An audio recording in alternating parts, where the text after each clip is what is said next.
क्योंकि इस शरीर से बहुत जन्मों में अशुभ कर्म हुए हैं, उनका क्षय सेवा से होता है।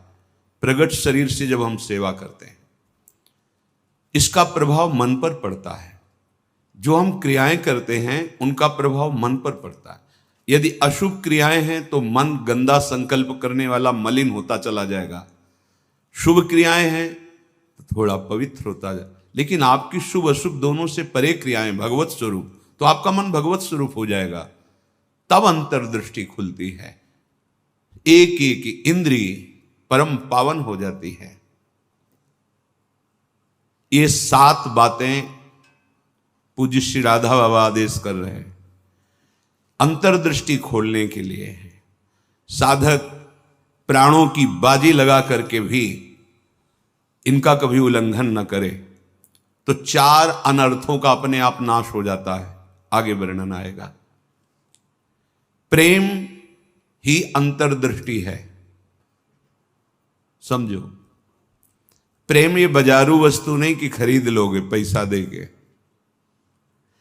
प्रेम ये ऐसा नहीं कि खेती बाड़ी है आप मेहनत करके इसे उपजा लोगे, नहीं। बोले चाहे राजा हो या प्रजा हो, जिसे भी प्रेम चाहिए शीश दे ले जाए। नारायण अति कठिन है हरि मिलन की बाट, या में पग पीछे धरे प्रथम शीश दे काट। प्रथम शीश दे काट, शीश दे ले जाए, इसका क्या भाव होता है? अहम का समर्पण, बिका हुआ मैं हूं, मेरी कोई इच्छा नहीं, मेरी कोई चाह नहीं, अब जो ही कहें करें हम सोई, जैसा वो करते जोई जोई प्यारो करे सोई मुझे भावे। बात हो गई।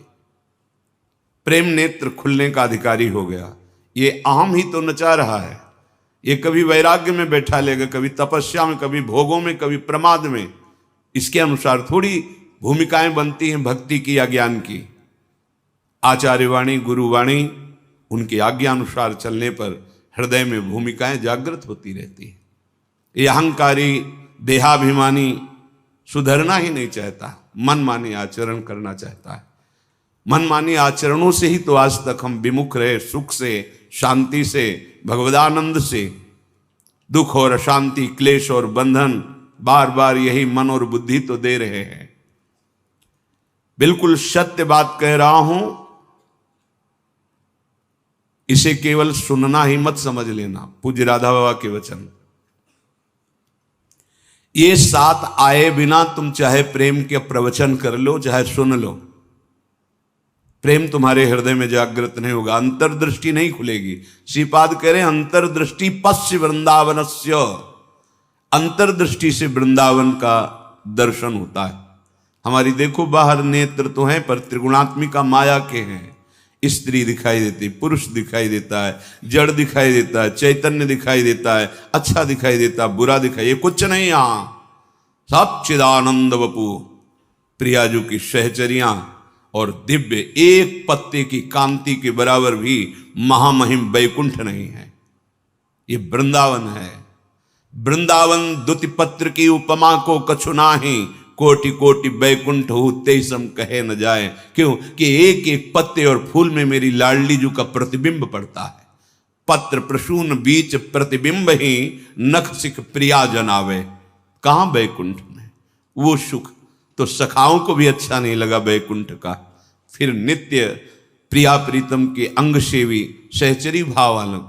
तो वृंदावन अंतर्दृष्टि पश्य। जब तक भगवत साक्षात्कार नहीं हो जाता तब तक बहुत सावधान। इसके बाद सावधान रहने की जरूरत ही नहीं। जैसे मन सच्चिदानंद प्रभु का स्पर्श करेगा फिर इसको विषय सेवन की स्मृति ही नहीं रह जाती। उसे उपरती अवस्था कहते हैं। एक होती त्याग अवस्था, ये साधक करता है। विषयों के प्रति आकर्षण है पर भोगूंगा नहीं क्योंकि मुझे भगवत प्राप्ति करनी है। दूसरी होती वैराग्य अवस्था, भोगों का सानिध्य है, ये भी जानते हैं कि हाँ ये भोगने में मन बुद्धि कहते हैं कि सुखद है, पर नहीं, राग रहित हो रहा है।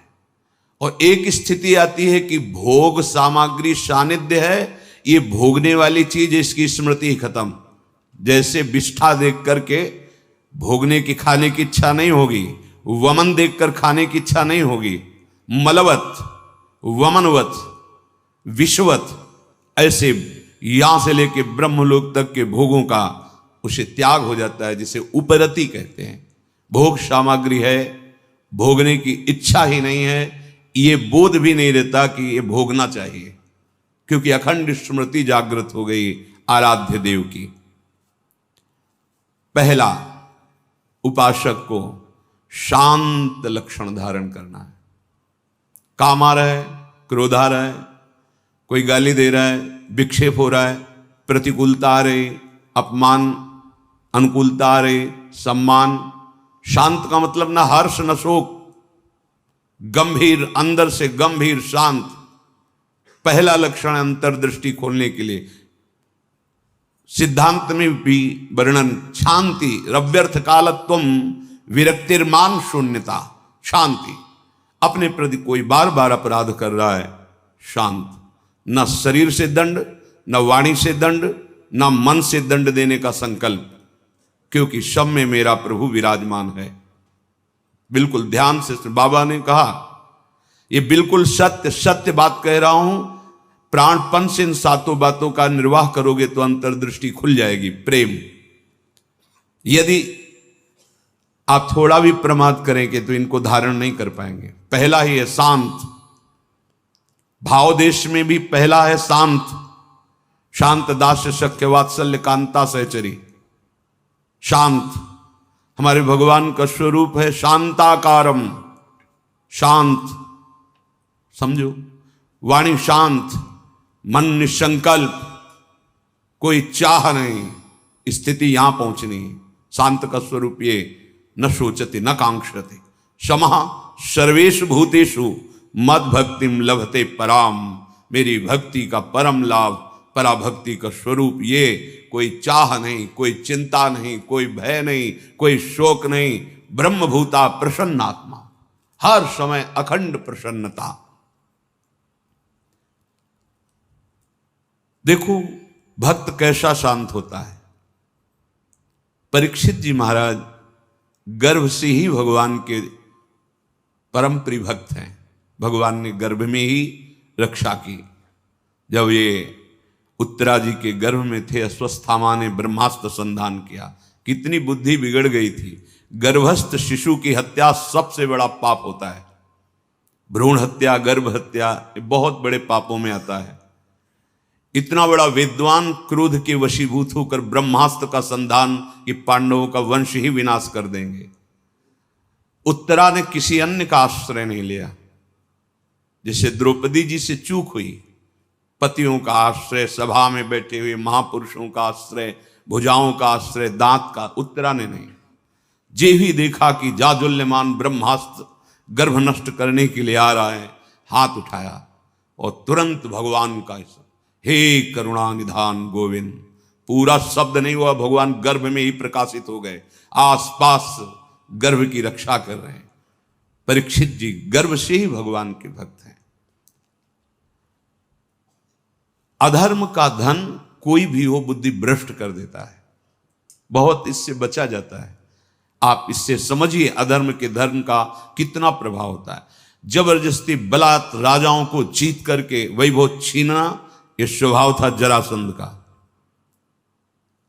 संतों के मुख से सुना कि जब भीम के द्वारा भगवान ने जरासंध का वध कराया, सहदेव का तिलक किया, पर उसका वो मुकुट जिसमें बहुत से राजाओं की जीती हुई रत्न मणियां, हीरे आदि थे, वो मिला के सबसे 20,000 तो कैद किए था।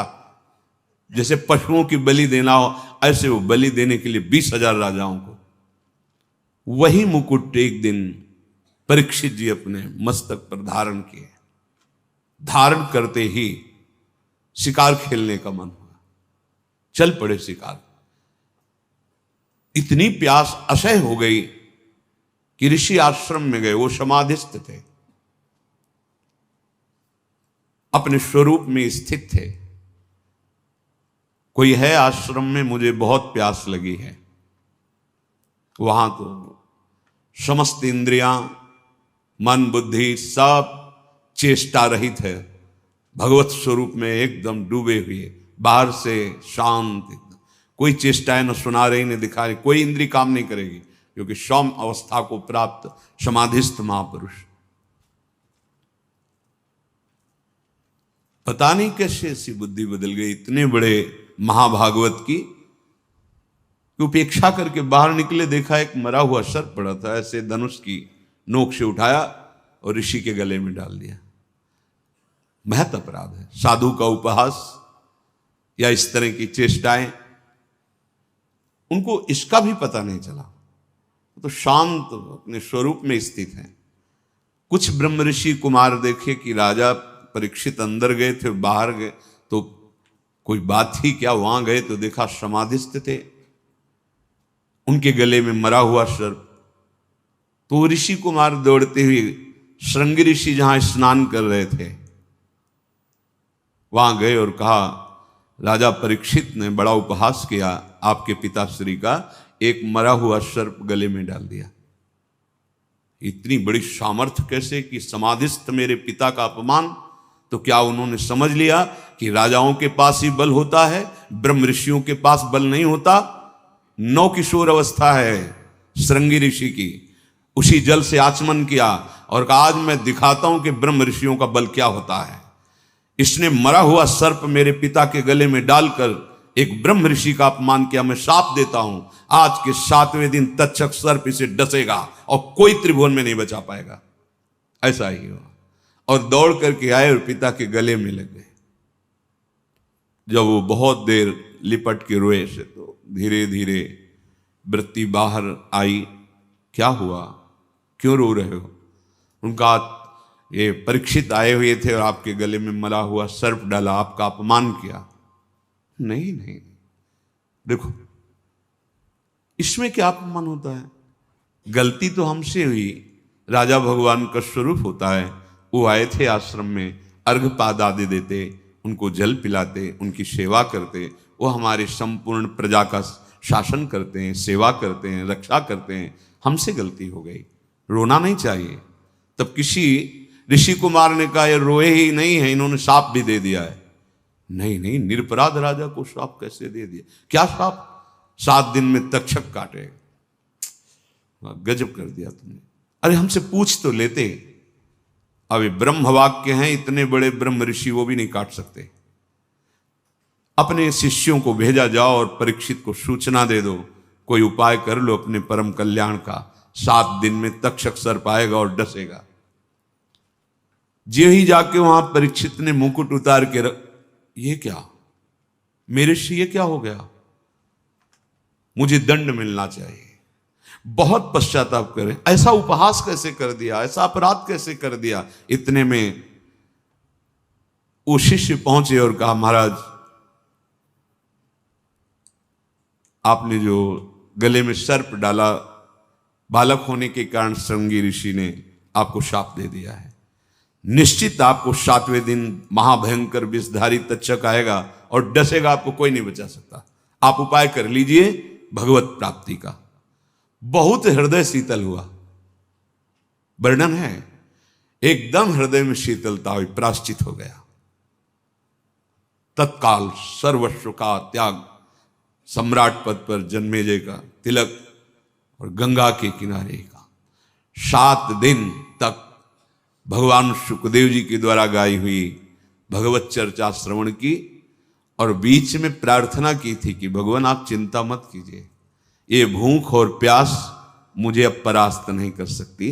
जिस प्यास से पीड़ित होकर के हमने गले में सर्प डाला था, आज उसी प्यास को मैं पराजित कर रहा हूं आपके श्रीमुख से सुने हुए भगवत वचन। विचार करो, इतने बड़ा श्राप सुनने के बाद उनके हृदय में कोई शोक नहीं, शांत हृदय। 7 दिन कुछ खा पी नहीं रहे, शांत हृदय। भक्त का हृदय शांत होता है। उनके गले में सर्प डाला हुआ शांत नहीं हुए, कोई बात नहीं। अगर हम भगवत दर्शन करना चाहते हैं, महासुख में निमग्न होना चाहते हैं, दुख मिटाना चाहते हैं, तो शांत होना स्वभाव में लाएं।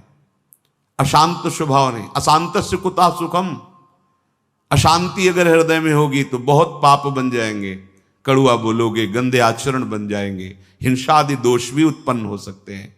इसलिए पहला अंतर्दृष्टि खोलने के लिए शांत, हमारा भाव भी पहला शांत भाव।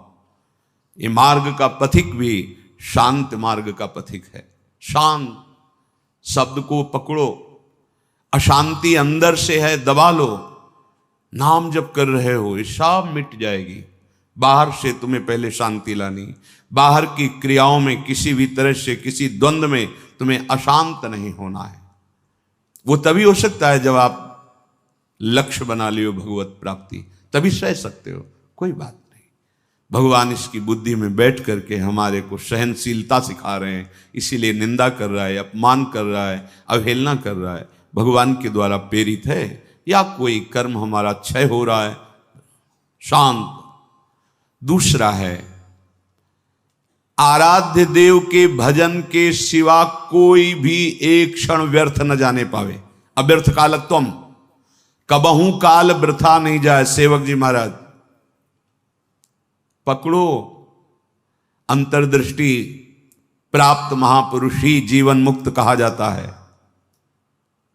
पकड़ो, कोई भी क्षण भजन के बिना ना जाए। शरीर से सेवा हो रही और अंदर ही अंदर नाम जब चल रहा है, प्रभु के लीला रस से भरे हुए पद गुनगुना। कितना सहज सरल भगवदानंद प्रदान करने का हमें साधन मिल गया गुरु कृपा से। सेवक शरण सदा रहे, अनत नहीं विश्राम। कह वाणी हरिवंश की, कह हरिवंश ही नाम। या तो नाम मंत्र चल रहा है और या वाणी जी गुनगुना रहे हैं। एक क्षण भी न जाए।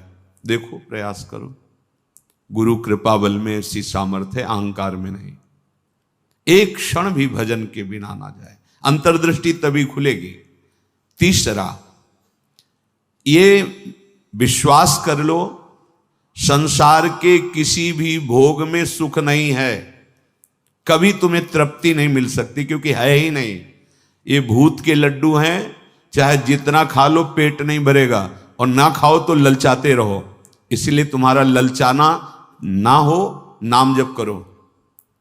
ये विश्वास करो महापुरुषों के वचनों से, भोगों में सुख नहीं है। कितना भोगोगे? महाराज ययाति ने अपने शरीर से तो यौवन अवस्था का भोग किया ही, अपने पुत्र की यौवन अवस्था लेकर फिर भी तृप्ति नहीं हुई। तब उन्होंने कहा, संपूर्ण संसार के ये सब भोग भगवत विमुख व्यक्ति एक को दे दिए जाएं तो भी वो तृप्त नहीं हो सकता, क्योंकि नहीं है। कल किसी ने प्रश्न किया था, ऐसा ऐसा हमने सैकड़ों ऐसा ऐसा सब किया, तो हमने कहा ईमानदारी से बताना, वृंदावन में बैठे हो, क्या तुम्हारी तृप्ति हुई, क्या सुख हुआ? तो चिल्ला के रो के बोला, नहीं, नहीं होगी। विनिश्चितम बदामि तेना अन्यथा वचांसि। गोस्वामी जी के, मैं झूठ नहीं बोल रहा, सत्य कह रहा हूं। हरिम भजन्ति, बिना भजन के तुम्हारे इंद्रियां, तुम्हारा मन, तुम्हारा हृदय शीतल हो ही नहीं सकता, विश्राम पा ही नहीं सकता। ये जलाती रहेंगी कामनाएं, तृष्णा, वासनाएं। इसलिए पहले समझ लो, गुरुजनों के वचन मान लेने से निकल जाओगे। अगर अनुभव करने की चले भोग राज्य में, तो आज तक कोई ऐसा नहीं हुआ कि स्वयं लौट पाया हो। हमारी आपकी तो बात जाने दो, बड़े बड़े महापुरुषों में। एक उदाहरण, आद्य गुरु भगवान शंकराचार्य जी नवीन किशोर अवस्था में ही पूरे विश्व को अपने प्रकांड ज्ञान के द्वारा परास्त कर दिया। जब तीर्थराज प्रयाग पहुंचे, पूरे सन्यासियों का साथ में दल होता, मंडली होती, आगे भगवान शंकर साक्षात शंकराचार्यम, शंकरम शंकराचार्यम, ज्ञान का विशुद्ध स्वरूप, तेजों में दृष्टि पड़ते ही चरणों में झुक जाए, ऐसा तेज। मंडन मिश्र नाम के एक बड़े विद्वान थे। भगवान शंकराचार्य जी ने उनसे कहा, सत्य को स्वीकार करो या तर्क। उन्होंने तर्क स्वीकार किया, पर ज्ञान समुद्र भगवान शंकर से कौन जीत सकता है, परास्त कर दिया। उनकी पत्नी बहुत विवेकवान बुद्धिमान थी, आई और प्रणाम किया और कहा, प्रभु आप संपूर्ण विजय अभी नहीं प्राप्त किए, अर्धांग तो अभी बचा हुआ मैं भी हूं, मेरे प्रश्न का उत्तर दे दो तब हम दोनों परास्त माने जाएंगे। अभी तो आधे अंग को परास्त किया, आधा मैं हूं। बात सत्य है। बोलो, रति में स्त्री को सुख मिलता है या पुरुष को प्रधान सुख? अधिक सुख किसको मिलता है? बहुत प्रवीण थी, जानती थी, बाल योगी है, अनुभव शून्य। अगर ये कुछ बोलते हैं तो आपका अनुभव है ऐसा? क्योंकि सत्य विषय का तो अनुभव है, असत चेष्टाएं तो की ही नहीं, तो कैसे इनको अनुभव होगा? तो चुप हो जाएंगे। पूछा, मुस्कुरा दिए भगवान शंकराचार्य, समय चाहिए इसके लिए। हाँ देती हूं। एकांत हुए अपने सब संतों को लेकर और गुफा में कहा कि मैं शरीर छोड़ रहा हूं, ये सन्यासी शरीर है, महायोगी थे, मैं इसका अनुभव करके उसको बताऊंगा। आप हमारे शरीर को गुप्त रखना और ऐसी ऐसी पद्धति से सुरक्षित रखना, प्रकाशित ना होने पावे कि यह शरीर यहां है। ध्यान के द्वारा देखा कि एक राजा का शरीर छूटा है, अपना शरीर छोड़ा और वहां सौ रख करके विलाप हो रहा था। अचानक हरकत आ गई शरीर में, प्रवेश कर गए आद्य गुरु भगवान शंकराचार्य। इसके पहले अपने शिष्यों को बता गए थे, मैं वहां उस शरीर में प्रवेश कर रहा हूं और भगवान हरि की माया बड़ी प्रचंड है, कहीं ऐसा ना हो कि उस वैभव सुख में राजी हो जाए। तो एक मोह मुद्गल स्तोत्र की रचना करके दे दी थी, ये आके सभा में सुनाना तो ये सब ठीक हो जाएगा। आद्य गुरु भगवान शंकराचार्य ज्ञान समुद्र, वो कह रहे हैं कि कहीं ऐसे वैभव में, राज वैभव में बुद्धि राजी ना हो जाए, इसलिए मोह मुद्गल स्तोत्र, भज गोविंदम गोविंदम भज मूढ़मते, पूरा स्तोत्र है, ये सुनाना के राज दरबार में। जे ही हरकत हुई शरीर में, तो अब तो महान खुशी, नहीं राजा जीवित हो गए, बड़ा आनंद उत्सव मनाया गया। अब शरीर तो राजा का, लेकिन अंदर योगी, महायोगी, लौकिक चेष्टाओं का बिल्कुल ज्ञान नहीं। रानी बहुत बुद्धिमान थी, समझ गई कि राजा तो पधार गए हैं, इनके शरीर में किसी योगी का आवेश हुआ है। कोई योगी तो क्या, हमारे राजा ही तो है ना। उसने गुप्तचरों को आदेश किया, कहीं भी किसी योगी का शरीर दिखाई दे तो उसको तत्काल नष्ट कर दिया जाए। पहले ही भगवान शंकराचार्य जी ने गुप्त रख लिया था, बता दिया था सुरक्षित रखना। सारी चेष्टाएं उनको सिखाई रानी ने। वास्तविक काफी समय हो गया, शिष्य इंतजार करते रहे, भगवान शंकराचार्य जी वापस ही नहीं हुए। ये मोह मुद्गल स्तोत्र जाके कहा तो बस गा करके वो बाहर निकले, भगवान शंकराचार्य जी अंतर्धान, तो राजा का शरीर फिर ऐसे वाकई फिर बताया। तो भोगों में और योग में दोनों के अनुभव करके बड़े बड़े महापुरुषों ने देखा, केवल भ्रम, कहीं कोई सुख नहीं। हम महापुरुषों के वचनों को माने, अनुभव करने के लिए ना चले। अनुभव करने के लिए जब गए तो आद्य गुरु भगवान शंकराचार्य भी अपने शिष्यों को मोह मुद्गल प्रहार करके मोह का नाश करना, क्योंकि उस शरीर में जाने पर हो सकता है मोह बद्ध कर, ये भगवान की प्रचंड माया है। तो गुरु वचनों को मान लो, शास्त्र वचनों को मान लो, अनुभव करने गए तो फिर फंस जाओगे। वो तो समर्थ भगवान है, लीला करके दिखा रहे हैं, अपने इतनी सामर्थ्य नहीं कि भोगों का अनुभव करके फिर उनका त्याग करके भगवत मार्ग में चले। जब भगवान शिव मोहिनी रूप को हृदय से लगाया, फिर आवेश हटा माया का, तब भगवान हरि ने कहा कि प्रभु केवल आप ही हैं कि मेरी माया का आकर्षण, फिर अपने स्वरूप में स्थित हो गए। दूसरा इस सृष्टि में नहीं है, सृष्टि में नहीं, ऐसी प्रचंड माया भगवान की है। इसलिए पूज्य राधा बाबा कह रहे, उपासक तीसरा नंबर है, समस्त भोगों में कोई सुख नहीं है, ये मान लो।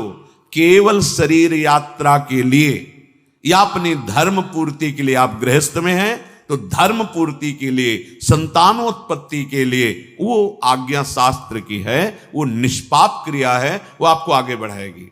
भगवत मार्ग के पथिक को जितने से काम चल जाए कम से कम, उतना शास्त्र सम्मत भोगों को स्वीकार करके आराधना में बढ़ना है। शास्त्र सम्मत, तस्मात् शास्त्रम प्रमाणम ते, पहली बात तो भोगों में सुख है ही नहीं, ये बैठा लो। जितने से प्राण पोषण उतना अन्न डाल लिया, जितने से शरीर ढक जाए उतना वस्त्र धारण कर लिया। निरंतर निरंतर शांत और निरंतर, एक क्षण का अंतर न पड़े ऐसा भजन, और भोगों में सुख बिल्कुल नहीं है ऐसा। जैसे कोई दुर्गंध युक्त स्थान हो तो हम नाक बंद करके चलेंगे क्योंकि बड़ी दुर्गंध है। कोई मल बमन आदि पड़ा हो तो उस दृष्टि नहीं डालेंगे। ऐसे भगवत मार्ग में चलने वाले पथिक की दृष्टि बड़े से बड़े आकर्षणकारी भोगों के प्रति होती है, ध्यान रखना। रमा विलास राम अनुरागी तजत बमन जिम जन बड़भाग, वो देखेगा भी नहीं।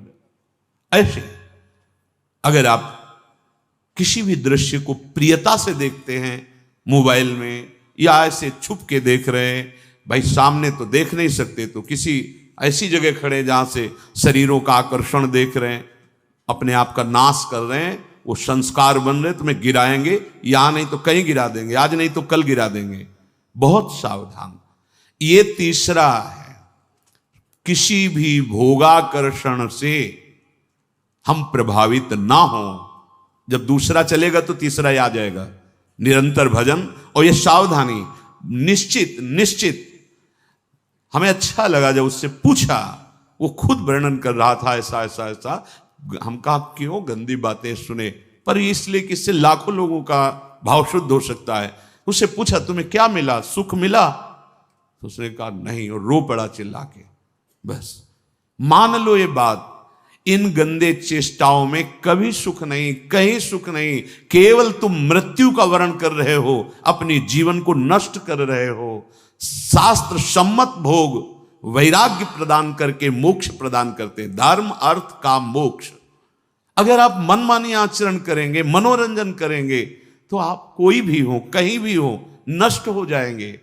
ये संत महापुरुष जन, इनकी वाणी एक जैसे मां दुलार करके डांटती है, ऐसे अनंत दुलार लेकर आपसे कह रहे हैं। आपकी निंदा करना उद्देश्य थोड़ी है, आपको अवगुणी साबित करना उद्देश्य नहीं, आपके हृदय को चोट पहुंचाना उद्देश्य नहीं, पर आपके हृदय को महान बनाना और दुर्गुणों से, दुर्विचारों से, दुष्कर्मों से मुक्त करा के महासुख में निमग्न करना, इस संतों की वाणी का पावर है, ये उसकी सामर्थ्य है।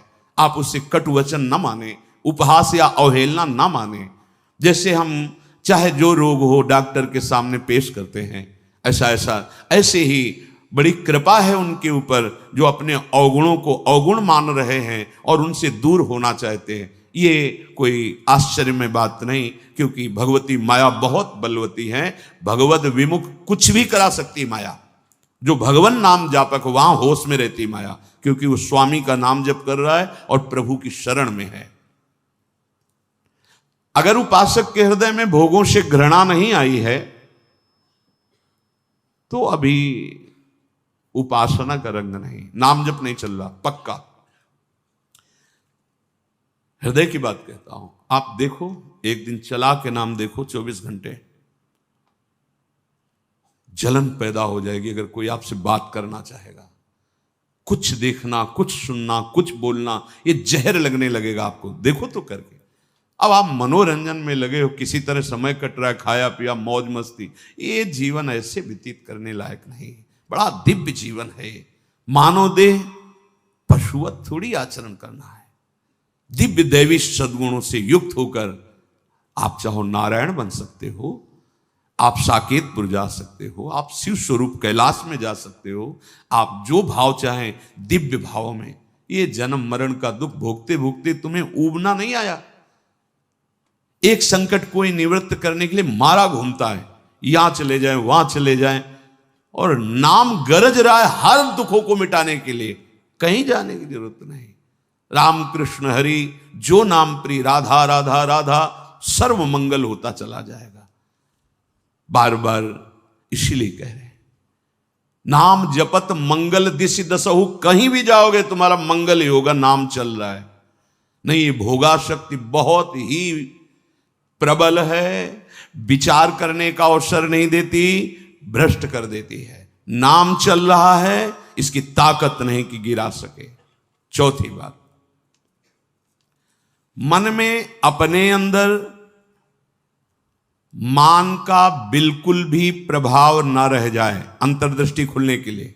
पहला शांत, दूसरा निरंतर भजन, तीसरा भोगों में सुख नहीं है, दृढ़ बुद्धि, भोगों से घृणा, चौथी बात अपने अंदर मान न रह जाए।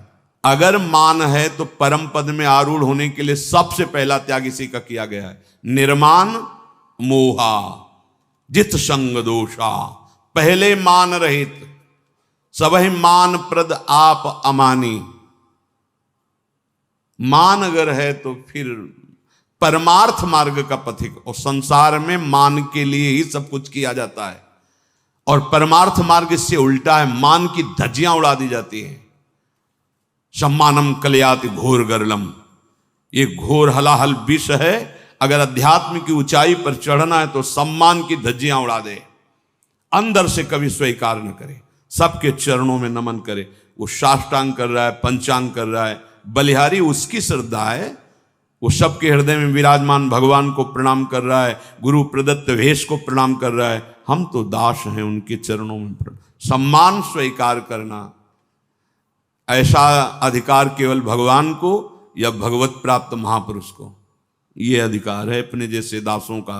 बस कोई प्रणाम करे तो नम्र होके प्रणाम। अगर वो कर रहा है तो गुरु प्रदत्त वेश को, हृदय में विराजमान प्रभु को कर रहा है, अपने को नहीं। अगर अपने उस मान के भोक्ता बने तो परमार्थ चल ही नहीं पाओगे, नहीं चल पाओगे, नहीं चल पाओगे। ये मान बहुत घातक जहर है। अगर सत्संग नहीं मिला, गुरु कृपा नहीं हुई, तो इसी का पोषण शुरू रहता है। वैराग्यवान होकर के भी इसी मान का पोषण होता रहता है। और परम पद में आरूढ़ होने के लिए सबसे पहला त्याग इसी का है, निर्मान अमोहा जित संग दोषा। मान रहित, ये हृदय में बैठा लिए, बहुत सूक्ष्म बंधन है ये। कभी कभी बड़े बड़े मान का त्याग मान के लिए हो जाता है। सम्मान पत्रों का, आसनों का त्याग मान के लिए। बड़े सुंदर, कितने दयनीय। ये सुनने की इच्छा मान की इच्छा है। अगर स्वाभाविक हमारी स्थिति मान रहित हो रही तो ये केवल गुरु कृपा से, ये पक्का। ठाकुर जी भी हृदय में बैठे हैं, कभी डांट नहीं लगाई, हृदय में ही तो है। लेकिन जब ठाकुर जी गुरु रूप से आए तो एक एक चोरों को पकड़ करके पीट पीट के बाहर कर दिया। अहंकार, मान, मद, काम, क्रोध, लोभ, मोह, मद, मत्सर, ये सब पर टिको ना, आज्ञा पे टिको, गुरुजनों की आज्ञा पर, वाणी पर टिको, सब ठीक हो जाएगा। ये जिम्मेवारी प्रभु की बन जाती है।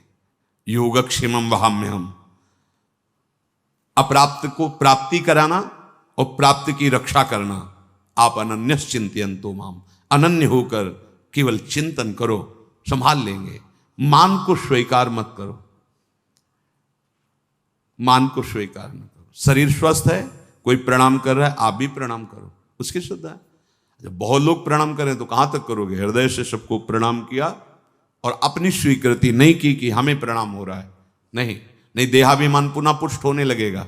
बहुत सूक्ष्म है। जहां हमारा मन प्रपंच में फंसने लगे, जहां हमारा मन संसार की मान्यताओं को स्वीकार करने लगे, नहीं, ये जीवन केवल भगवत प्राप्ति। मन की बिल्कुल एक दृष्टि रखो मन पर, इसकी एक एक वृत्ति की जांच करनी है। वो स्वाभाविक स्फुरित जो हो रहा है उसका विकारात्मक स्वरूप, शासन उस पर, प्रश्न उत्तर उससे करो। हम लोग क्या करते हैं? गुरुजनों से प्रश्न उत्तर करके तर्क रखते हैं। तर्क रखो मन के ऊपर। क्यों? बहुत बार तो तेरी सलाह मान ली, दुर्गति ही हुई है, अब तुझको मेरी सलाह माननी होगी, जो मैंने संतों से सुना है, जो मैंने शास्त्रों से पढ़ा है, उस पर तर्क रखो। नहीं, मन के तो बोलते ही दस्तखत कर दिए और शास्त्र सम्मत गुरुजनों की वाणी पर क्यों में हो, ऐसा क्यों, वैसा क्यों। चौथा है आपके मन के अंदर मान का बिल्कुल न रह जाना। अमानिना मान देना, स्वयं अमानी, दूसरों को मान देना। महाराज भर्तरी जी जब भोगों से वैराग्य की वृत्ति जागृत की, कुछ नहीं। पिंगला का दृश्य देख करके घोर वैराग्य युक्त भगवान शंकर की आराधना।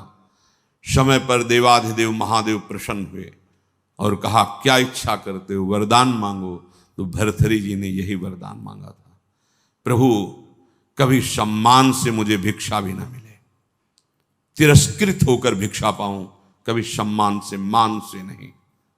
ये क्यों? जहां मान जागृत हुआ फिर देहाभिमान, क्योंकि चक्रवर्ती सम्राट रहे ना, तो यही मांगा कि मान रहित हमारी स्थिति रहे, अर्थात भिक्षा भी मुझे कभी सम्मान से न मिले प्रभु। और महापुरुषों के वचन, जिस गली में भिक्षा मांगने गए आपका तिरस्कार हुआ, अपमान हुआ, अवहेलना हुई, उस गली में जरूर जाना चाहिए, लेकिन उस गली को पहचान लेंगे, जाएंगे नहीं। और आओ बाबा राधे श्याम, बैठो कुर्सी में बैठो, एक गरम गरम बनाओ, वहां जरूर जाएंगे, नहीं वहां मत जाइए। दरवाजे के बाहर से भिक्षा का अधिकार है, अंदर बैठना, कुर्सी में जाके बैठना, बात करना, हंसना, ये आप अपने लिए वो बीज बो रहे हैं जो परमार्थ को नष्ट कर देगा। गुरुजनों का आदेश है, भिक्षान्न केवल गेट के बाहर से, राधे श्याम 2-3 आवाज लगाई, अगर कोई ग्रह निकला भिक्षाम दे, ली रोटी चल, नहीं बस 1 2 3 आवाज लगाई, बाहर मिला मिला, नहीं मिला भूख पा लिया। तब भगवान अधीन होते हैं ऐसे भक्तों के। मन में मान का बिल्कुल न रह जाए आदर, बिल्कुल। 5वां, दिन रात में प्रतिपल ये भरोसा दृढ़ हो जाए भगवान हमारे साथ हैं। प्रेम दृष्टि खुलने का ये राधा बाबा का आदेश है। रात दिन तुम्हारे अंदर ये भरोसा हो जाए कि दिखाई तो नहीं दे रहे, भगवान है निश्चित हमारे पास। हमारी वाणी जी कहती है, नाम वाणी जहां श्याम श्यामा तहां। नाम चल रहा है तो तुम्हें दिखाई देंगे आगे चलकर, अभी पहले पाप नष्ट होने दो, अनर्थ की निवृत्ति होने दो, फिर देख लेना। पर तुम्हें ये विश्वास करना है आज सुन के, हर समय भगवान हमारे पास है, हमारे आराध्य देव हमारे पास हैं, हमारे पास हैं, और निश्चित वो मुझे मिलेंगे। 5वां है, निश्चित मुझे मिलेंगे, वो हमारे आसपास ही हैं, वो हमें देख रहे हैं। विश्वास करो, हमारे आराध्य देव आसपास हैं, मुझे देख रहे हैं, और मैं उन्हें जरूर देखूंगा, अर्थात निश्चित भगवत साक्षात्कार होगा। 6, माला संख्या पूरी करने वाली यहां बात नहीं है, वो तो प्रारंभ की होती है। यहां बात है कि प्राण छूट जा सकते हैं लेकिन भजन नहीं छूट सकता, ऐसी दृढ़ता पूर्वक भजन। दूसरा था निरंतर भजन, अब इसमें दृढ़ता पूर्वक भजन। दृढ़ता इसलिए 6 नंबर मानो उसी की व्याख्या का रखा है। कोई प्रलोभन आ सकता है जो आपके भजन को रोक सके, क्योंकि माया बहुत बलवती है। कोई वासना दबी होगी, वही वासना का सारा भोग सामग्री फ्री, एकांत भोगो इसको, क्योंकि आप बहुत ऊंचाई पर चढ़ने जा रहे हो, भोगो इनको। लेकिन भगवत साक्षात्कार करने वाला किसी प्रलोभन में, प्रभु देव त्रिभुवन की राज्य लक्ष्मी देने पर भी आधे पल के लिए, याद हो गया होगा आपको, सैकड़ों बार कहा है, आधे पल के लिए भी अपने प्रभु का विस्मरण नहीं, इसे दृढ़ता कहते हैं। और भयानक से भयानक पीड़ा और कष्ट होने पर भी प्रभु का विस्मरण नहीं। देखो यहां तो जरा सा कुछ विक्षेप हो गया तो भजन ही नहीं है, भजन ही नहीं है। वैसे ही भजन ने बिना विक्षेप के, फिर शारीरिक कोई पीड़ा, कोई बहादुर आदमी वही होता है जब उसके घाव लगते हैं ना रणभूमि में, तो उसको और आवेश आता है शत्रु को मारने का, ऐसे ही उपासक होता है। बुखार है, कष्ट है, पीड़ा है, नाना प्रकार के दुख हैं, उसको और आवेश आता है, पहले से भी और अधिक नाम जप। ये जीतने का मार्ग है, हारने का नहीं। जीतो, हर विषय को रौंदो, हर विक्षेप को रौंदो नाम बल से। भजन नहीं छूट, नहीं मन लग रहा चिल्लाओ राधा राधा राधा राधा राधा। ऐसे अगर तुम तो मन फंसा लेगा, जान गया कि जरा सा दुख दो भजन छोड़ देगा। नहीं, बाबा कह रहे हैं ऐसा भजन पहले तो निरंतर भजन का आदेश दिया, ऐसा भजन जिसमें इतनी दृढ़ता कि चाहे प्राण चले जाएं, संख्या वाली बात नहीं रह गई, चाहे प्राण छूट जाएं तो वही बात अलग। जैसे एक जगह महापुरुषों के वचन सुने थे, या तो गाढ़ नींद में हो तो तुम्हारी बात अलग, और या मृत्यु में मूर्छा में हो तो तुम्हारी बात अलग। नहीं, अगर चेतना है तो नाम नहीं छूटेगा, चेतना है तो नाम नहीं छूटने देंगे। ये थोड़े दिन तुम्हें कठिन लगता है, जहां अभ्यास हुआ मस्त हो जाओगे, देख लेना, निहाल हो जाओगे। ऐसी बातें कोई प्रयास नहीं करना पड़ेगा। जैसे पलक झपकने का प्रयास आप नहीं कर रहे, जैसे दिल धड़कने का आप प्रयास नहीं कर रहे, जैसे श्वास प्रश्वास में आप कोई प्रयास नहीं कर रहे, ऐसे। और जहां भजन शुरू हुआ तो जैसे भोजन आप करते हो पचा लीवर देता है, ऐसे नाम आप जब करो सारे दुख नष्ट कर देगा, नाम पचा देगा, सारे कर्मों को भस्म कर देगा। दृढ़ता, अभी हमारे अंदर दृढ़ता नहीं, थोड़ा सा व्यवहार, थोड़ा सा सम्मान, थोड़ी सी प्रतिकूलता, अपमान भजन छुड़वा देगा। देख लो, ऐसी दृढ़ता की प्राण निकलने की भी बात हो तो राधा राधा राधा, नाम नहीं छूट सकता। सातवां, जहां भगवान की लीलाएं हुई उनमें अत्यंत आसक्ति हो जाना। ये ब्रज 84 कोश भगवत लीला क्षेत्र है, इसमें आसक्त हो जाना। भले आप नहीं रह पा रहे हैं, लेकिन आप कहीं भी हो, आश्रय इधर हो वृंदावन, जब आपको छुट्टी मिली भागे वृंदावन, एक दिन ही सही परिक्रमा लगाई, दर्शन किया, सत्संग किया। भगवत लीला स्थलियों में आसक्ति, आसक्ति का मतलब होता है फिर और कहीं जाने की इच्छा नहीं होगी। जैसे विदेश में गया हुआ आदमी छुट्टी पाया तो अपने देश जा, तो अपने घर की बात सोचे, घर जाना है, ये हमारा घर है वृंदावन। हम भूल से माया में अनेक संबंध स्थापित करते हुए भटक रहे हैं। आ जाओ, हरि और किशोरी जो ललिता विशाखादि सखियां, दिव्य वृंदावन, ये हमारा घर और ये हमारे घर के जन है। आए मिले परिवार आपने, हरि हंस कंठ लगायो, भाग बड़ो वृंदावन पायो। ये 7 बातें जब कोई धारण करता है और 4 विघ्नों से बच जाता है तो उसके हृदय में अंतर्दृष्टि प्रकाशित हो जाती है। ये 4 दुष्कृत हैं, अनर्थ, ध्यान से सुनना। ये 7 बातें स्वीकार करनी है और इन 4 बातों से बचना है। पहला है दुष्कृत जात अनर्थ। पूज्य श्री राधा बाबा, पूर्व जीवन में जो हमसे पाप हुए हैं, बड़े बड़े बुरे कर्म हुए हैं, पूर्व में लाखों अनंतों जन्मों का बात आ गई। अभी अज्ञानी जी ऐसे तर्क करते हैं, कौन जाने पीछे कर्म हुआ है कि नहीं।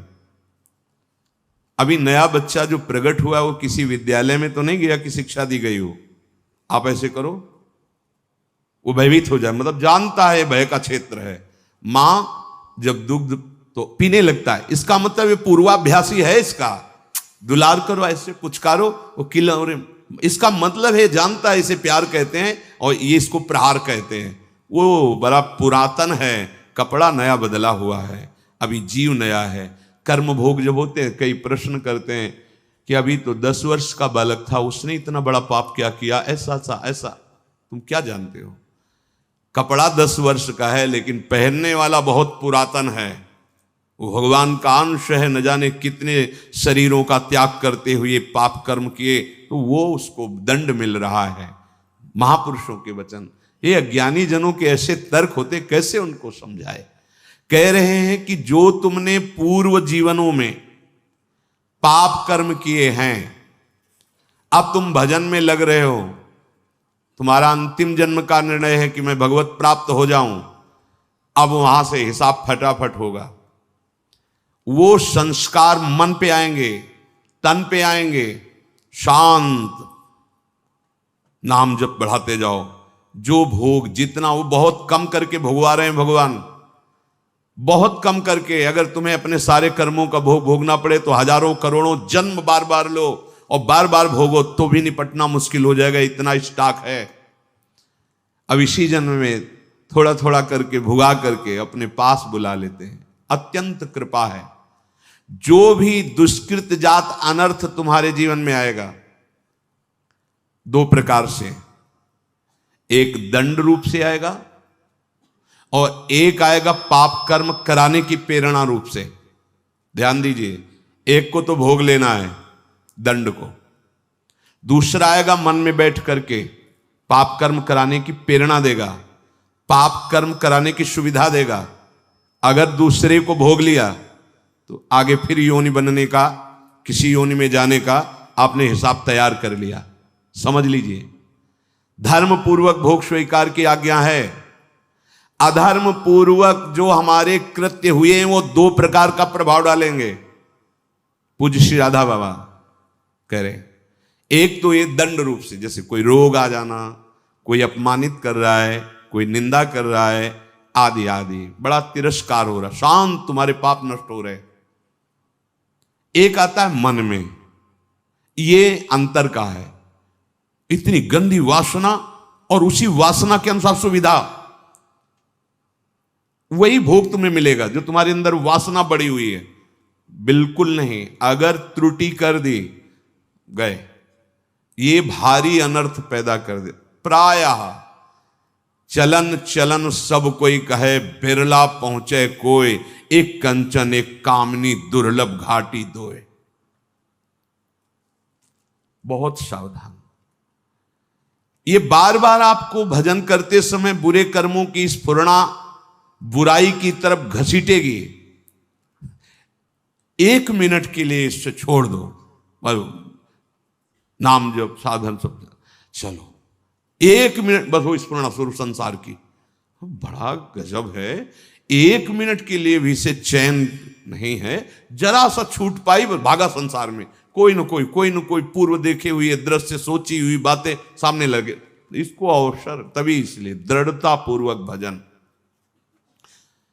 पूरा ध्यान रहे इस पहले अनर्थ से हटने के लिए।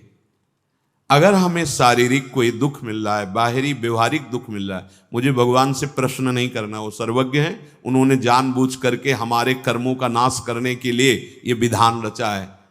मस्ती में भोग लो। आप कहोगे दुख मस्ती, हाँ, मस्ती तो उसी को कहते हैं जो निंदा अपमान तिरस्कार और दुख को सह के निकल जाए, उसे मस्ती कहते हैं। मूर्खता को मस्ती थोड़ी कहते हैं कि आप मदिरा पिए हो, दंडता कर रहे हो, पापाचरण, बोले बहुत मौज और मस्ती है, ये बहुत हिसाब गहरा पड़ेगा, सह नहीं पाओगे।